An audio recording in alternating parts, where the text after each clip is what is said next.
Hi there, and welcome to episode 27 of the Sage Running Podcast. I'm here with co-founder of Sage Running and coach Sandy Nightpaver back on the show, and we'll do a quick plug with the beer we're drinking. Actually, it's a non-Avery beer. I'm going to get more Avery in the next couple of days, though. Still sponsored by Avery. It's Imperial Peanut Butter Cup Stout by a competitor. Good choice cheers. today. Yeah, you said it's Stout Month in February, right? Yeah, almost a stout month. It's a big thing here in Boulder where there's hundreds of stouts to choose from, and definitely makes the winter a little bit more enjoyable. I think it's because February is the coldest month, one of the coldest months in Boulder. And then we got Everyday Adventure Treat, formerly Yugo Bars. Everyday Adventure Treats. Yeah. A Nutter, good snack. Great snack. Thanks to the Patreon supporters for really making this possible. The new audio gear and setup. Obviously, we're still getting used to the new microphones. This is not ideal. These things are up a little high, so we're sitting on our futon with pillows under our butts, trying to get at a good angle and try not to cut off your face too much. You want to get in pretty close to that mic, though, and but they work great. So thanks to the Patreon supporters for making this possible. In today's episode, we're going to talk about running form for efficiency and injury prevention, but also kind of segue that into correlations between your road marathon time or flatter road performances at maybe half marathon, and what it means, that correlation to ultra marathon distance races, even in the mountains, and kind of that idea of variable running economy in that as well. But you want to start us off with first topic with the running form? Yeah, and so the first topic is running form because I noticed that there's been a lot of confusion over perfect running form and whether you should try to accomplish so-called perfect running form or not, or if you should just not think about form and just do your own natural thing. And I've seen this argument displayed in many different ways, and I think it's just confusing people. Yeah, a lot of jargon being thrown around, a lot of, fad, I don't want to say fad, but articles saying, no, you should think about this, or one weird trick to improve this, or tips to do this. And, I do this on our YouTube channel with running form cues, focusing on single things, but some things are more scientifically proven compared to others, I guess. Well, I guess this is bringing me back to an article that I'm thinking of from a very popular running magazine where they stated, along with research, and I'm doing air quotes right now if you can't see, that said not to worry about having perfect running form in your body. You will just find its best running form on its own. And they cited a study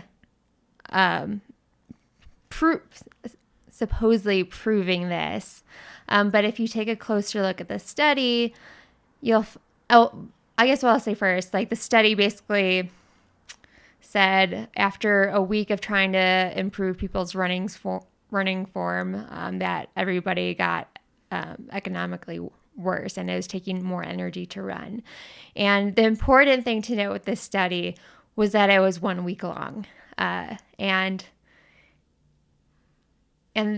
that's very significant to acknowledge is only 1 week long, because any gait analysis or biomechanics expert would say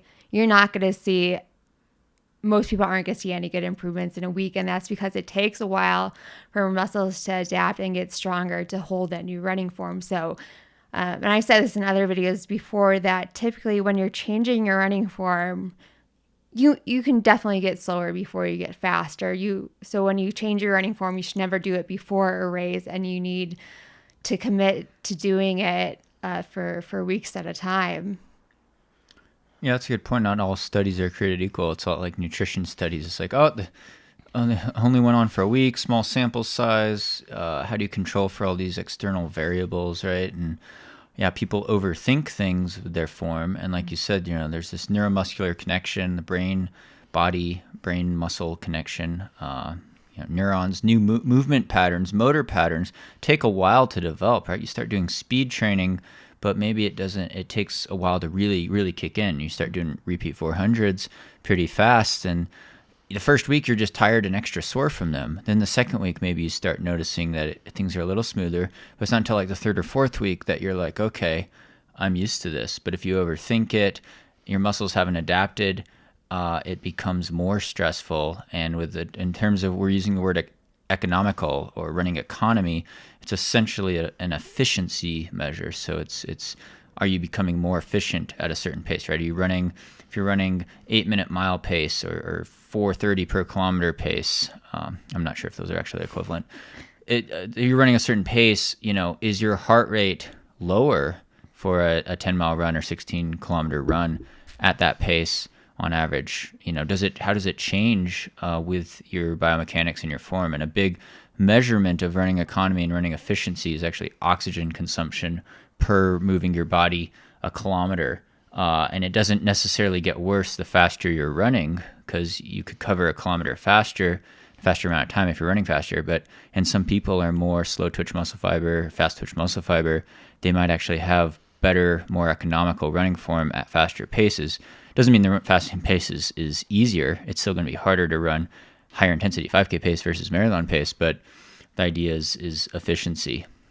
Yeah, and it was a couple of years ago already, but I went to a really good lecture by one of the biomechanics experts at a CU Center for Sports Medicine. And, he was kind of laughing at these studies that saying people shouldn't try to improve their running form, because he's constantly working with runners not to do complete changes or to try to mimic one style of perfect running form, because everyone looks a little bit different, but he's helping people prevent injuries. And he also says he gets great results a few months after people see him that they're setting PRs after maybe not being able to set a PR for a while. They're not changing anything else really in their training besides their running form. But again, and what he really implanted in my head is that you really have to commit to changing your running form. And one of the things he said, that you have to, when you commit to changing your running form, go back to bad form and go to good form during a run for a couple of weeks, or else you're going to start losing what good form feels like, and you're going to slowly get back into bad running habits. But this is kind of getting off topic. What I do want to go back to from the article is, so this article I'm referencing, I won't call anyone out because I do think there are some good sides to it, but they were referencing all these elite runners who kind of look like they have bad running form.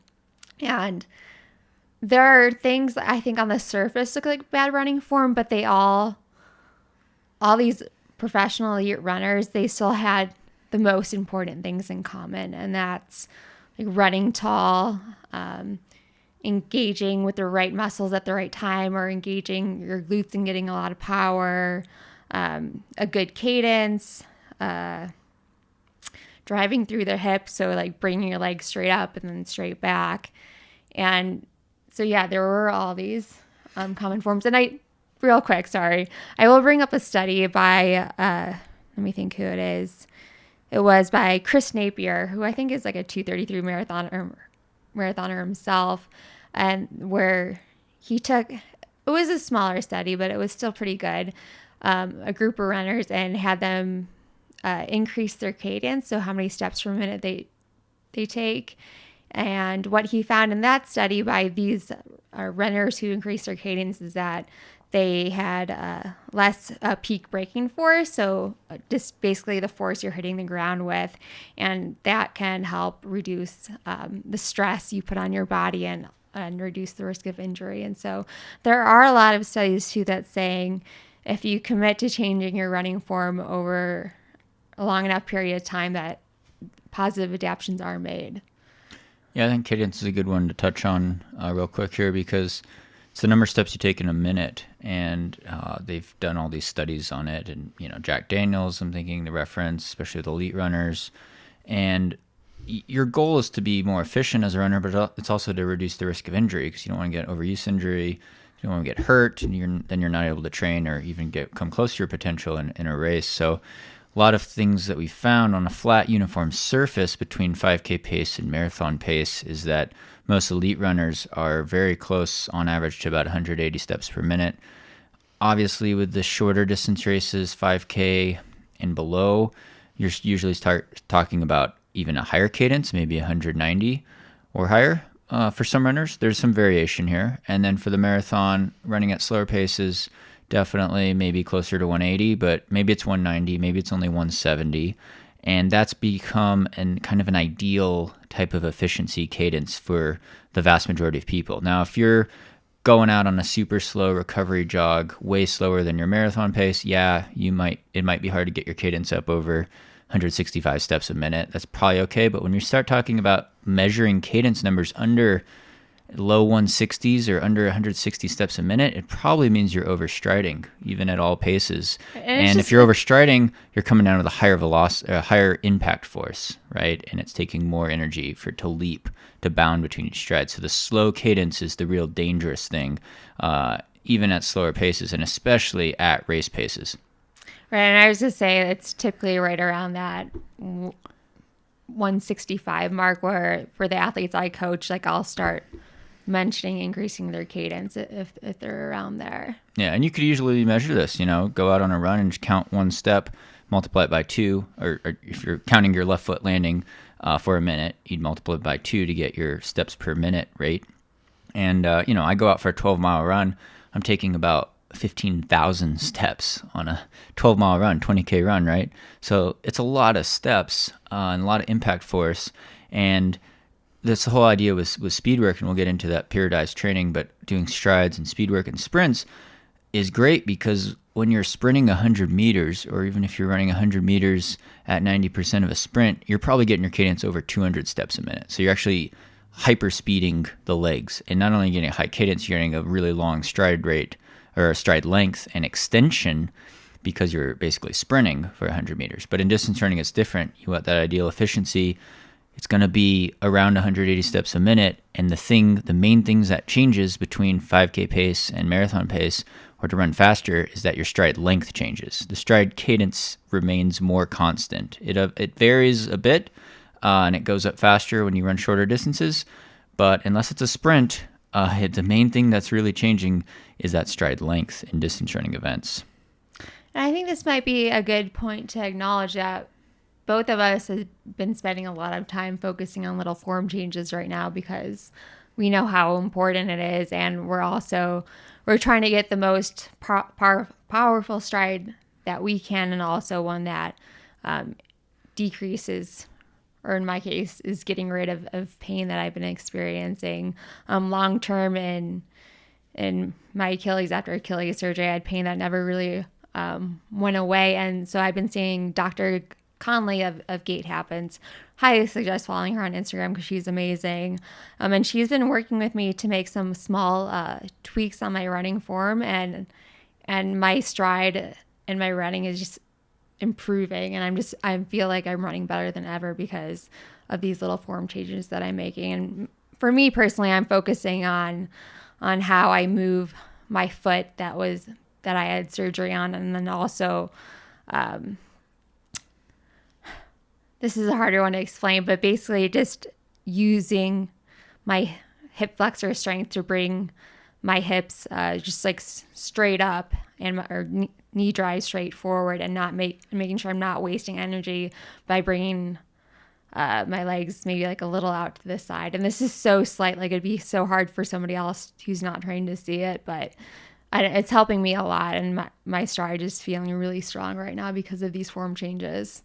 Yeah, doing like ankle mobility stuff and It's doing the exercises, but then it's actually applying it to when you're running, because I think that's where a lot of people fall short on any type of mobility or strength work. Yeah, thinking of cues, but also having that videotape analysis and having that outside person being able to say, oh, no, you're doing this. Mm-hmm. They're filming you from a side view on a treadmill and then directly behind. So you're looking at different angles, pronation, the inward turning of your foot, the splay, how your legs kick back, a lot like in my latest YouTube video on running form analysis. That's just scratching the surface. A lot of variables at play. It even changes with what model shoe you're in, maybe.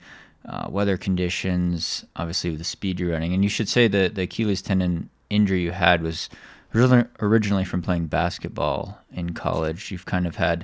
No, it wasn't from playing basketball. It was that my heel was too big and sharp, and it was slicing away at my Achilles. The heel bone was cutting into... Yeah, it had been developing over years and years and years. Like, yeah, I've had this ever since issue. You started.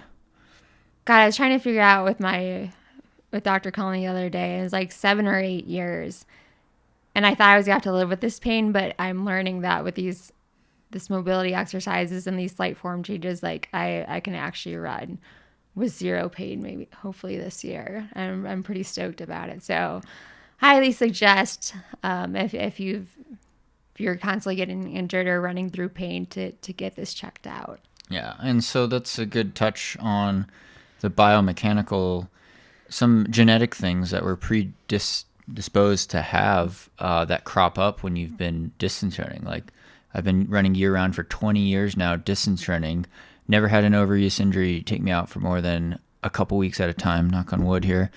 But I've had blunt injuries from falling during races and getting stitches, and I'm always working through little niggles and pain when I'm right now upping my mileage over 100 miles a week, 160K a week. I've been, and being in my 30s now, sitting at my computer hunched over like I am right now on this podcast, I do feel some pressure and tightness in my back. And I've had some SI joint issues, had some minor tendinitis, shin splints, ankle, post-tib tendinitis, not Achilles, luckily. I know what plantar feels like. I know I've tied IT bands. So you're constantly trying to address these little imbalances and weaknesses that crop up over time because, you run a marathon, you're all sore, and then you try to start training too soon, too fast, and you could have this lingering soreness that turns into an injury and flares up. And it could be because you have a leg length discrepancy. We're all not perfectly symmetrical, so like one leg's a little longer than the other, one foot's a little bigger, maybe one arch is flatter and one arch is higher. You get certain tightness and stiffness maybe in one hamstring versus the other, or one area of your back, a lot of back problems, lower back problems. And then with me changing up from any surface, any distance, probably too quickly, and racing too much last year, 8 marathons, you get maybe a quad dominance and you get a lazy butt, and you're not activating your butt muscles, your glute muscles and hamstrings, and you get this weird buildup in your quads from slogging around in the mountains. Yeah. I remember hearing an interview with Olympian Jenny Simpson, I think. World champion in the 1500. Anyway, Olympian Jenny Simpson, somebody asked her how often she thinks about running form, and I can't remember exactly what she said, but something along the lines of every moment of every run. And that's because she's aware that things can easily change. And being a mountain runner myself, like, especially during the summer, like, I know how careful I have to be because in the mountains, you're just all over the place on rocks. And it only takes like one turned ankle to switch up some major issues of your running form. In fact, there was a study showing that after one foot or ankle injury, your likelihood of getting injured in the 3 to 5 months after, like, that risk goes up crazy high. Like, it's almost like 75% of runners after experience an ankle injury then get injured somewhere else, but it's probably due to switching form from the ankle injury. Yeah, so you never want to switch your form radically overnight. You have to make very, very small adjustments, because if you overcompensate, you get injured, or you start using muscles you're not used to, just shifting your weight a little bit forward, or trying to run tall all of a sudden, trying to run with a faster cadence all of a sudden. You're going to initially feel some resistance and get tired, and it's going to spike your risk for injury. It's the same thing with trying to return to training really fast after racing a marathon or ultra. You got to take some downtime, let those tendons and muscles heal. It's the skeletal muscular system that's really fragile. Mentally, maybe you're like, oh, I want to race again. I'm determined to train. Your heart and lungs could take a beating. They're ready to go too. You're still in good shape. But the legs, the muscles, the tendons, the bones, and then I was also thinking with the summer mountain running, and especially with ultra runners, is your form changes when you have a heavy pack on, right? You're running UTMB, you have a 5-pound pack, 4-pound pack at the starting line. That's a significant weight distribution change, and of course it changes with how much fluid you're drinking and how many calories you're eating, and it's a changing efficiency with your trekking poles. Even power hiking form is a totally different ball game with the variable running economy and your form as a power hiker in mountain racing. Yeah. But I digress. Yeah, speaking of which, if you want to watch good running form, look up Jenny Simpson in a track race. Yes. But with that said, these are my kind of closing thoughts on this subject before we move on is, yes, everybody's form does look a little bit different. And I think that's where perfect running form can be misleading since everybody does look a little bit different. But there are certain things that apply to everybody. And that's when we talk about proper running form, that's what we're talking about. Yeah. And it's, it starts with that cadence number, but then also you don't want to be running a lot shorter than you are, right? We call it sitting in the saddle, the hips back, like you're almost sitting down, because then it means you're not engaging your glutes and hamstrings and the backsides of your legs as much. And you're not getting that full extension. And then the same thing with like blatant heel slapping, heel striking, landing way out in front of your center of gravity. That's an absolute no-no. Or arms totally crossing the midline of the body, right? A lot of side to side swaying and back and forth movement. But yeah, with a lot of those pros, even like the ones they cited in the article, I thought they all had amazingly really good form, and they were being really nitpicky because you're not going to be perfectly symmetrical, right? The left arm is not going to swing exactly like the right arm. You might have a little scoliosis in your back like I do, and things are going to be a little crooked. Yeah, exactly. But not too crooked, because I will say when I look at people's running form, if one of their arms is looking way different than the other arm, I normally then go lower because that's normally a sign maybe something's off in the legs too. Yeah. But yeah, little differences are okay. And not everyone's going to have this floating magical stride where it looks like they're just poetry in motion. Part of it is your muscle fiber distribution. People that have more fast twitch muscle fibers have usually more of a ballistic stride. They might have a faster ground contact time. They might be more bouncy. But people with slow twitch muscle fibers might not have as much vertical oscillation. They might be kind of slithering across the ground, kind of that ultra shuffle, that marathon shuffle. And it's not necessarily worse one way or the other. And you could definitely get your running economy measured in a lab, actually pretty easily. You have to have specialized equipment, but it is possible to measure on a treadmill at varying speeds. And it was really eye-opening to get mine measured, especially between like 6-minute mile pace, 16 kilometers per hour to 5-minute mile pace. Yeah. And some of it is just like how your body is designed too. Like our legs take on different shapes. Some people's knees just go in a little bit closer than others. Some people are more bow-legged. So that's obviously going to make your running form look quite a bit different than the person running next to you. Yeah. The length of your femur relative to the length of your tibia. The mass distribution in terms of your arm, the weight of your arms versus the weight of your legs, how much your head weighs, things like that. It's what shoe size you are, how tall you are, the relative length of your torso compared to your legs, right? These all give us individual characteristics in our running form. But if you keep getting injured all the time, there's probably something you want to change. And that's usually the catalyst. That's a good sign. Is the injury. Yeah, it's time maybe to actually get a full gait analysis. Yeah. And sorry, this topic's dragging on more than intended, but one thing I noticed with coaching athletes is people are very resistant to having their running form looked at. And I think part of it is for the fear of being judged on your form. And so if you have never gotten your running form checked out by anyone and there is a little bit of fear around that, just know no one wants to just judge you and be like, oh, your form looks awful. Any professional, any decent professional wants to help you, and it's an opportunity for you to grow and get better as a runner. So put away any fear that people are just gonna rip your form apart, because everybody wants to help you. Yeah, well, maybe some people, I don't know. But yeah, then they're just like not the person you want to be working with. Yeah, so the catalyst of injury, if you keep getting injured, it's very frustrating. You need to correct maybe some imbalances. but then also to optimize efficiency and to reduce the risk of any future injury because you overcompensate and something else gets injured, or you're always fighting injury when you're training at a really high level and trying to reach your potential and pushing your body. So we'll get into, if you want to segue into the idea of like variable running economy, transitioning correlation between shorter distance performances like road marathons to ultra marathons. Yeah. And a lot of it does have to do, I think, we coined this term. Well, we didn't coin it. It's just a term, variable running economy. Running economy has been around for I don't know, decades, 100 years.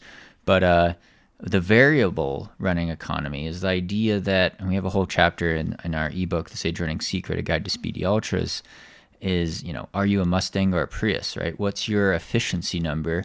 And how does your efficiency number change depending on the race distance or the race terrain or what % grade hill you're running up or down, how technical the trails are, right? A trail that's hard dirt suddenly changes, the race suddenly changes dynamic when it rains and it becomes a very muddy trail, and a different runner might do better than you in the mud when it's all slippery or the snow versus when it's hard packed dirt, or if it's a gravel road and it's buffed out versus a technical trail.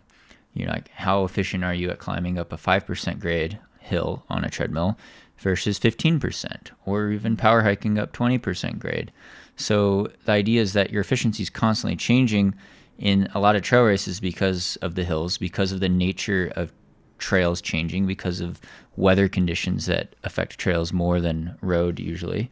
But this is perfectly applicable just to road races. If you're moving up from a 10K to a half marathon, or a half marathon to marathon or beyond, how does your efficiency change at different goal paces, so to speak? And so an interesting dynamic we see, especially with like sponsored runners now, is that you get some guys and women that have run in the U.S. collegiate system or a club collegiate system in a different country. They ran shorter distance, maybe 5K, 10K, cross-country track, and then they now are moving up to trail ultra distances, marathon, 50K, 100 miles, and a lot of times they do really well. They set course records, they podium, but sometimes they don't always do well. Sometimes, you could run a sub 220 marathon like me and then really falter at UTMB and lose to a guy whose PR is like 230 or 228. Now, Francois Dane or Xavier, these are guys that could still run a 230 or a 225 marathon. So it's not like they're slow marathon runners, but the fact is that they could beat me very easily in the mountains at 100 miles at UTMB, and other guys that I think have run even 215 in the marathon, because 100 miles at UTMB is a totally different ballgame than a flat road marathon at 42 kilometers. So what do you think about like that transition, the correlation of road speed and getting into the ultra trail mountain stuff? Yeah, I mean, obviously everything you said is true. Like, just because you're a fast road runner doesn't mean you're going to be a great mountain runner. And that's definitely very true for me, where there are people I will never be able to beat in a marathon or even a 5K that I have no problem beating on mountain terrain.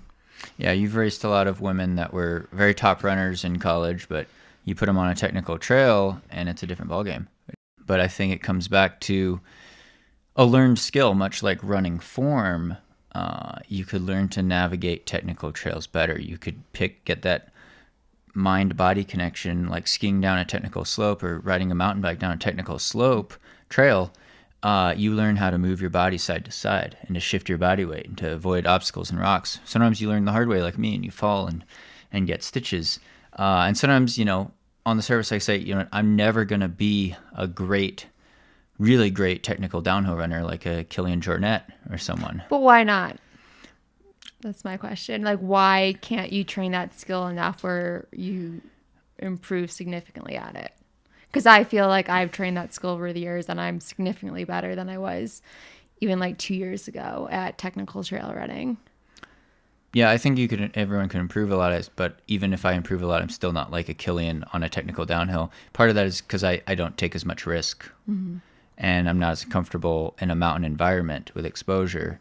But I mean, he's So do dialed you it all think his life. it's more about what's going on a neuromuscular level or like a comfort level of what you're comfortable doing, or where you're at mentally on certain types of terrain? Well, I think with downhills in general, there's a certain genetic predisposition that we're all either better at climbing or we're better at descending. And some people are almost perfectly even. Like you're like, I'm a pretty good climber and I'm a pretty good descender. But usually the scale's not exactly 50-50. And most people are like, you know what? I really love the uphills. Or, you know what? I really love the downhills. And then some people really specialize in the technical downhills. And if you look at a person like Killian, obviously he's a great climber.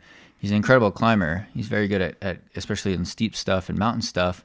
But I'd still say he's a better downhill runner overall. I would agree with that. He's Killian one of the would best agree with climbers, but he's definitely like the best downhill runner. There's a couple guys that are probably pretty close to him, but it depends on the trail and the length and the technicality exactly. Mm-hmm. But Killian's still a better downhill runner, and for me, I'm always going to say I'm a better climber than a descender. It doesn't mean I can't improve in both, but sometimes I feel like you almost have to sacrifice one to get the other, right? If I focus on all my technical descent and built up my musculature to go downhill faster, does it hurt my climbing?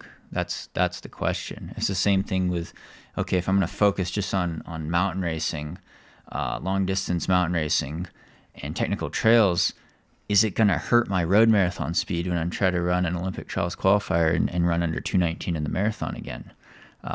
I think it does, because there's a certain specificity in training, specific training, that yields specific results, and it changes your running form, it changes your musculature over time.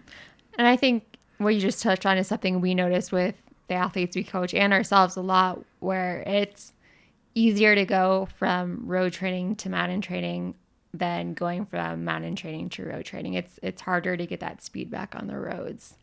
Yes. Not that it's not hard to transition into mountain running, but it's hard to get that speed back. It takes time. It also depends on how long you've been running, what your experience level is, and what relative times you've been running, like in a marathon. So a lot of people just greatly benefit from doing ultramarathon training. It's a great aerobic base, right? It's a lot of easy pace running, but it's still, you're throwing in some hills, you're throwing in, if you have a well-balanced program, you're still doing maybe lactate threshold stuff, some higher intensity stuff.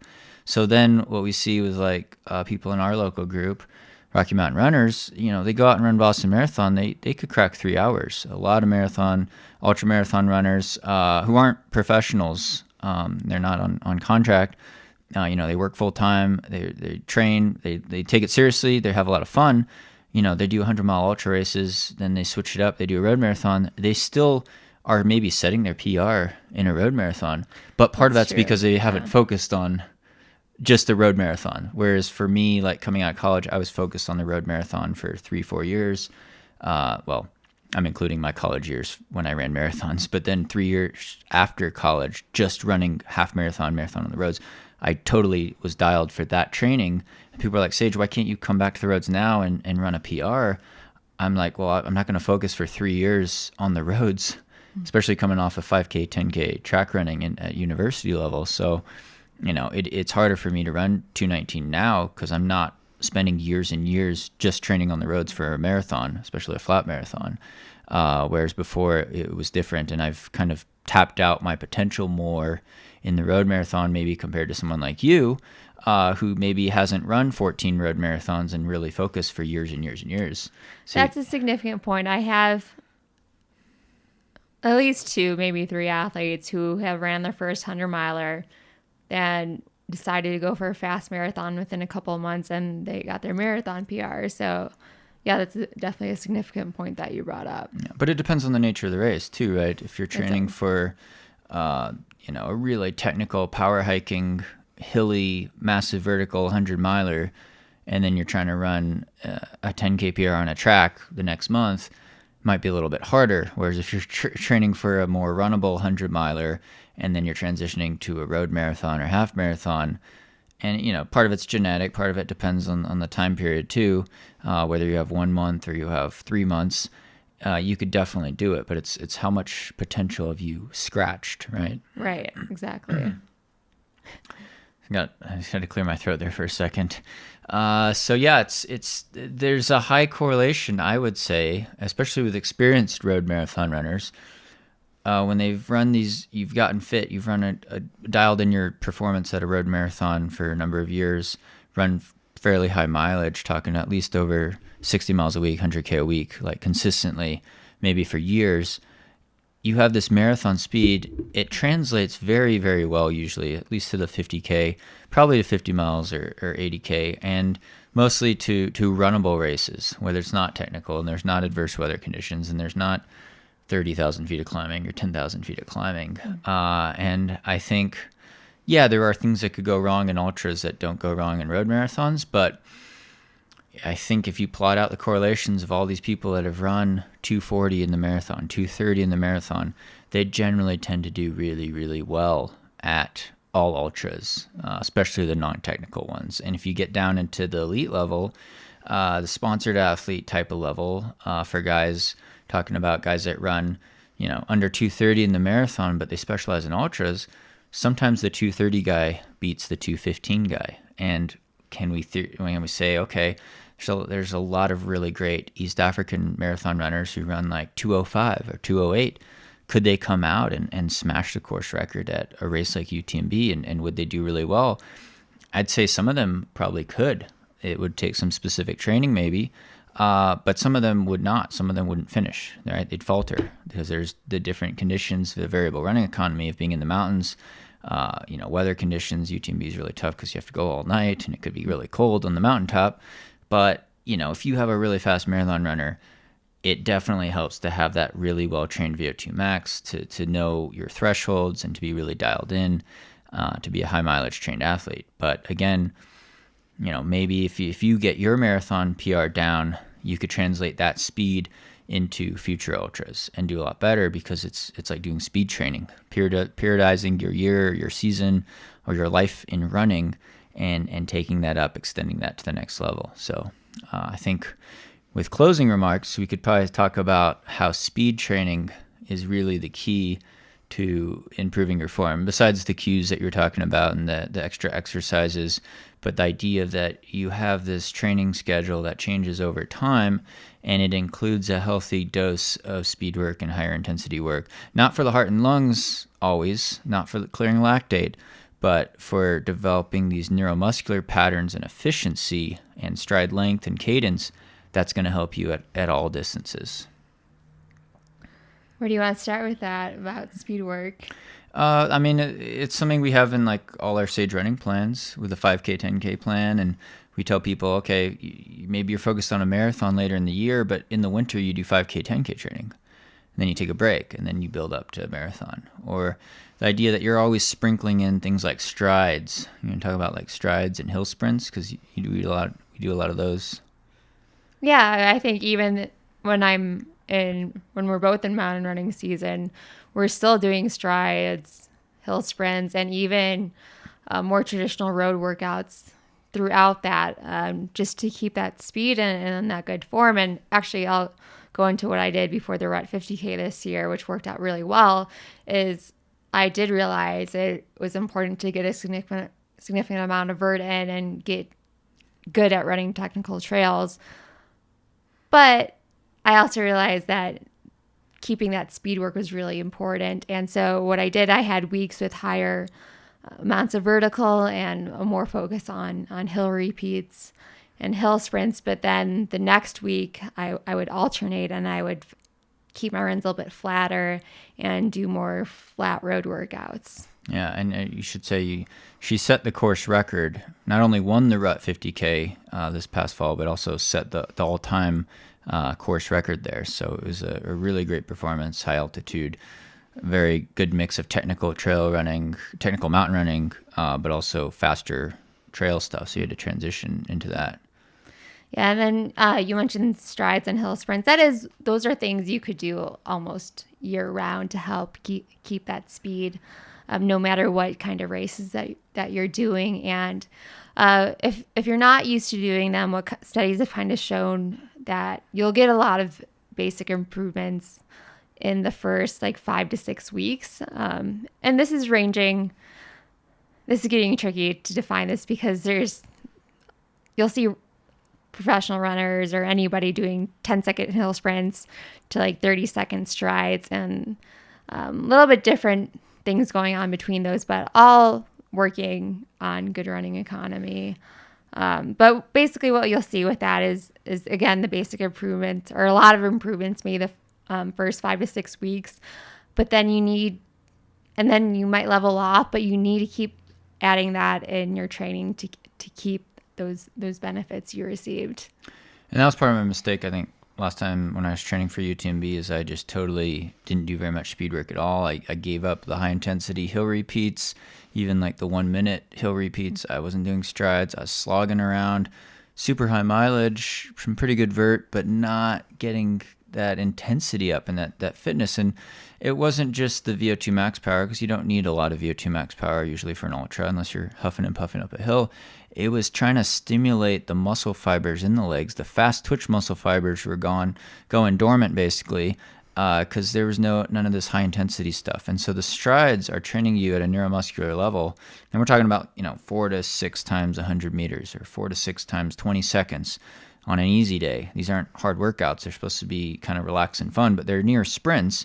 And as you build up to it, you're getting really close to top speed, especially, the 10-second hill sprints are basically 100% maximum intensity. You want to build into that though. You might pull a muscle, but it's a neuromuscular thing. It's the idea of building power, and it's stimulating the fast twitch muscle fibers that we rarely use, and engaging all the muscle fibers. When you're sprinting uphill, you have to engage all the muscle fibers in your legs, and focusing on that knee drive, that arm drive, that really powerful drive that's going to help open up your stride, open up the hip flexors, open up the stride length, but also improve that knee drive, better lift, and has it carry overs into small movement patterns. Even when you're running on your slower marathon pace or ultra marathon pace, you're just more efficient because you've opened up all those muscle fibers and those movement patterns. Yeah. And it's hard to run with bad form when you're running fast, right? You can't sprint your way to 15-second 100 meters, heel striking and sitting in the saddle. At least most people can't. You're going to run with good form when you have to run fast. And so that trickles down into all slower submaximal paces. Yeah, and just so you guys are watching out for it, we are going to do a video on why like hill sprints are important and everything that you can benefit from adding those in your training. So be on the lookout for that. Yeah, I could get all sciencey with the talk on the blowing through the creatine phosphate stores and the residual ATP and alactic versus lactic hill sprints. Yeah, the hard adaptation. But we'll be outside filming that. So definitely stay tuned for that. Check out Sandy's channel, Running Wild to Believe, and subscribe on there for you've done all sorts of form videos, but also exercises to help strengthen your core, which is always key for form, and pre-race, pre-run routines, vlogs, nutrition. Nutrition also helps with the tendon strength and recovery. Simple hint there. But thanks so much for subscribing on here. Again, if you want to check out just the podcast audio-only versions on our website at sagerunning.com, as well as on iTunes. And thanks for tuning in. Really appreciate it. And stay tuned for more.